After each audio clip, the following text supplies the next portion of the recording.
आज जो जिला गुड़गांव कांग्रेस कार्यकर्ताओं की बैठक में निकाय चुनाव के बारे में बैठक थी।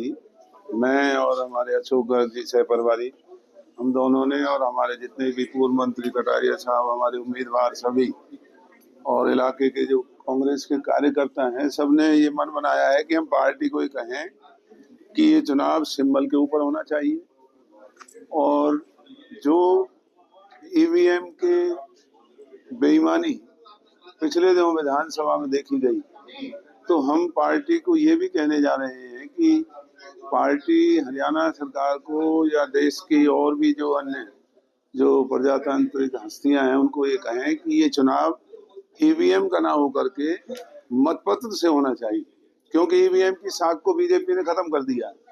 पूरा देश अब ये कहने लगा है कि कहीं ना कहीं ईवीएम के अंदर छेड़खानी जरूर होती है।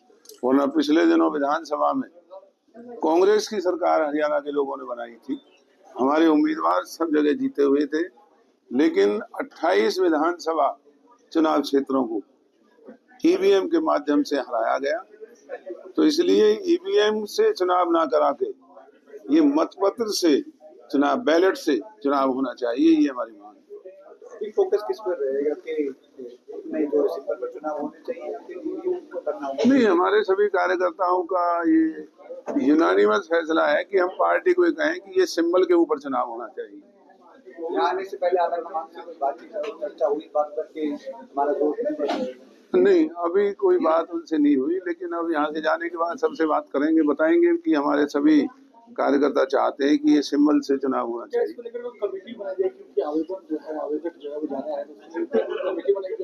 हाँ, कमेटी भी बनाएंगे और आज हमने सबको निवेदन किया है कि जो चुनाव लड़ना चाहते हैं वो आवेदन दें और फिर हम सब मिलकर के और पार्टी की हाईकमांड से बात करके जो भी उपयुक्त उम्मीदवार होंगे उनको चुनाव लड़ाने का काम करेंगे। क्या लगता है सर कि आपके पास दावेदार है कि कांग्रेस की हरियाणा के अंदर आंधी थी, आंधी है और आंधी ही रहेगी। ईवीएम से अगर बीजेपी ने बेईमानी से सरकार बना करके वो समझते हैं कि लोगों के मनोबल को तोड़ पाएंगे, तो ये उनकी बहुत बड़ी गलतफहमी है। ईवीएम पर आप सवाल खड़े कर रहे हैं और इसी ईवीएम पर वोट परसेंटेज से बादशाहपुर विधानसभा की बात करूं या फिर लोकसभा की, तो परसेंटेज वोट आ ही रहा था, तो उसको किस तरह से जबकि परसेंटेज अच्छा रहा। ईवीएम का जो हमने सुप्रीम कोर्ट में खुद मैंने इसकी चेकिंग और वेरिफिकेशन का पिटीशन डाला हुआ है, 11 तारीख उसमें लगी हुई है। आप देखेंगे इस ईवीएम की पोल हम जल्दी ही लोगों के सामने खोलने जा रहे हैं।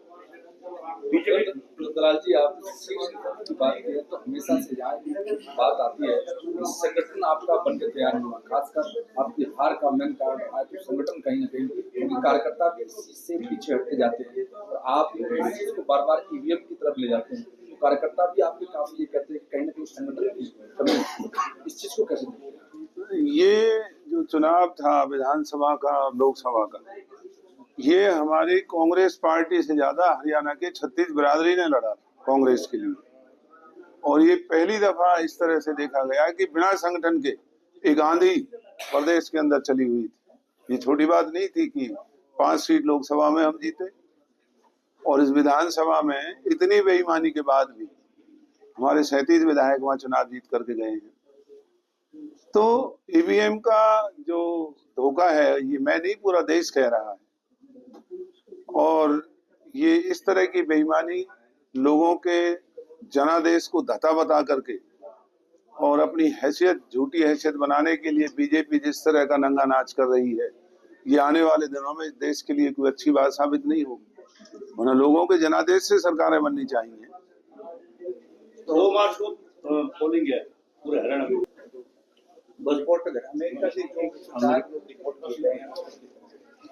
जो अमेरिका से इस तरीके से जो जहाज वहां से आया और उस जहाज में वो मालवाहक जहाज था और ठूस के हाथ बांध करके भारतीयों को जिस तरीके से लाया गया, ये हमारे देश को उन्होंने अपमानित किया है। लेकिन बीजेपी की कायर सरकार अभी तक एक शब्द भी उन्होंने ये नहीं कहा है कि ये इतनी बड़ी ज्यादती हमारे देश के साथ क्यों हुई। देश का प्रधानमंत्री यूएस प्रेसिडेंट को फ्रेंड ट्रम्प कह करके बात करता है, क्या यही दोस्ती है? और अभी तो यूएस प्रेसिडेंट ने फिर से ये धमकी दी है 17,000 कि वो और भी जो 20,000 लोग हैं उनको भारत में वापस भेजेंगे। तो बीजेपी की सरकार की हैसियत ट्रम्प ने दिखाई है। इतना अपमानित देश को होना पड़ा है कि आज हमारे भाई बंधु जो वहां गए हुए थे उनके दस्तावेज तक नहीं देखे गए। ये जो भारत भेजे गए ये भी पता नहीं कि इनमें भारत वासियों के साथ कोई और देश के लोग भी तो नहीं भेजे हैं उन्होंने, उनके पास डॉक्यूमेंट्स तो है नहीं। और बीजेपी की ये कायर सरकार एक शब्द अभी तक उन्होंने नहीं बोला है कि इतना बड़ा अपमान जो देश का हुआ है उसके एवज में भारतीय जनता पार्टी क्या करने जा रही है। आखिरी सवाल, आज मीटिंग यहाँ पे देखिए, आज हमारे जो प्रभारी है करण दलाल जी, उनकी अध्यक्षता में यहाँ पर बैठक का आयोजन किया गया और नगर निगम चुनाव को लेके एक रणनीति बनाई गई और विस्तार पूर्वक आज यहाँ पर चर्चा हुई किस तरीके से हम लोगों ने भाजपा की घेराबंदी करके लोगों को समस्याओं से निजात दिलानी है और संघर्ष के रास्ते पर चलते हुए हम लोग बुलंदी के साथ कांग्रेस का झंडा यहाँ बुलंद करने जा रहे हैं। तो अभी सिंबल के जो है बात चल रही थी, सभी लोगों की अपील है कि सिंबल पर लड़ना चाहिए। देखिए, कार्यकर्ताओं की मांग है, सभी नेताओं की भी मांग है कि पार्टी सिंबल पर चुनाव हो और बाकी जिस तरीके से हाईकमान का आदेश आएगा, और मुझे लगता है कि लगभग आज शाम तक या कल तक ये डिसीजन फाइनल हो जाएगा कि पार्टी सिंबल पर लड़ेगी या विदाउट सिंबल, लेकिन हमें पूरी उम्मीद है कि पार्टी सिंबल पर चुनाव लड़ेगी। बहुत कम दिन बनते हैं, नॉमिनेशन शुरू होने वाला है, तो क्या कुछ टाइम लाइन भी दी गई है प्रभारी जी? देखिए, ऐसी कोई टाइम है, तैयार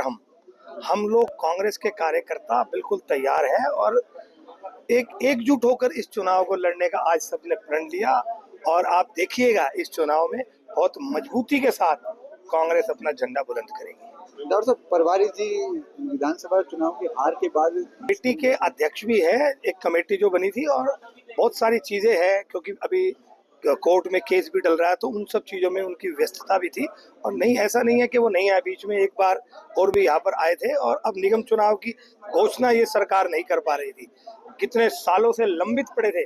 गुड़गांव का बेड़ा गर्क अगर किसी ने करा तो उस भाजपा सरकार ने करा। अब थक हार के उन लोगों को विपक्ष के आगे और लोगों के आगे झुकना पड़ा और चुनाव की घोषणा करनी पड़ी। हरियाणा बोर्ड ऑफ सीबीएसई के एग्जाम है, ऐसे में चुनाव की तारीख तय कर दी गई, इस पर क्या कहेंगे? देखिए, इस देश में तानाशाही चल रही है, इस तानाशाही का नतीजा है कि हमें तो कभी भी चुनाव कराने कुछ भी हो तो आज ये उस पोजीशन पर चल रहे हैं। तो बेशर्ते कोई बात नहीं, आप कभी भी चुनाव करो, हम सभी लोग कांग्रेस के कार्यकर्ता एकजुट होकर इस चुनाव को लड़ने के लिए पूरे तरीके से तैयार है और मैं दावे के साथ कहता हूं कि आप देखिएगा अप्रत्याशित जो है इसका रिजल्ट आने जा रहा है। विधानसभा का चुनाव आया तो हमने बिना संगठन के विधानसभा का चुनाव लड़ा। हालांकि इस बार कांग्रेस पार्टी का प्रदर्शन आप सभी कांग्रेस के कार्यकर्ताओं की 5% वोट गुड़गांव जिले में कांग्रेस के प्रत्याशियों को मिला करती थी, वो इस बार 20, 22, 25, 30% तक पहुंची है। तो मैं अब एक छोटी सरकार को बनाने का समय आ गया है। हरियाणा में बहुत लंबे समय के बाद नगर निगम के चुनाव की घोषणा हो चुकी है। आदरणीय प्रभारी जी, लेकिन कहीं ना कहीं हम सभी कार्यकर्ताओं में एक संशय है कि कांग्रेस ये चुनाव डंके की चोट पर पूरे दम से नगर निगम का चुनाव कांग्रेस को अपने चुनाव चिन्ह हाथ के, क्योंकि यदि हम ये चुनाव सिंबल तो कार्यकर्ता जो छोटा मोटा हमारा आज भी गांव में, तो इससे बेहतर मौका चुनाव लड़ने का नहीं है। संघर्ष का समय है। हवा के विपरीत विपक्ष की भूमिका हरियाणा में निभाना चाहते हैं, गुड़गांव में निभाना चाहते हैं, तो ये छोटी सरकार का चुनाव सिंबल पर लड़ना बहुत आवश्यक है। केवल मैं अपने ये जो व्यक्तिगत विचार है कांग्रेस पार्टी पर दिशा निर्देश दीजिए कि इस चुनाव की रूपरेखा को स्पष्ट करें, हमें दिशा निर्देश दें, मुद्दों के ऊपर चुनाव लड़ेंगे, एक मैनिफेस्टो कमेटी बनाई जाए, सुझाव दे, एक मैनिफेस्टो हम नगर निगम का लेकर के आए, एक कमेटी आप बनाएं, भावित प्रत्याशी हैं जो चुनाव लड़ना चाहते हैं उनसे आवेदन लें, आने वाले समय में चुनाव में जाएं और निश्चित रूप से कांग्रेस के भविष्य की अगर नींव हमें 2029 की नींव अगर हमें रखनी है तो ये नगर निगम का चुनाव उस नींव में पहला पत्थर साबित हो सकता है। बहुत बहुत धन्यवाद। जय हिंद, जय भारत। कार्यकर्ता तो कांग्रेस में जुड़ेंगे और मेरी कांग्रेस की तरी बिछाते बिछाते मगर कोई कांग्रेस वाले देख पार्टी भी छोड़ चुके हैं, पार्टी जो छोड़ चुके और जो पार्टी भी छोड़ चुके। तो मेरा दलाल साहब आपसे ये निर्णय, आपने बहुत कड़े फैसले लिए और कई बार आपने यहाँ भी कहा है कि मैं ऐसे लोगों को बर्दाश्त नहीं करूंगा। भाई पार्टी है, पार्टी में कार्यकर्ताओं की कमी है जो पार्टी छोड़ चुके, जिनको डिसिप्लिनरी एक्शन में पार्टी से निकाला था उन लोगों को भी कमेटी में प्रभारी बना दिया। ये कैसा न्याय है?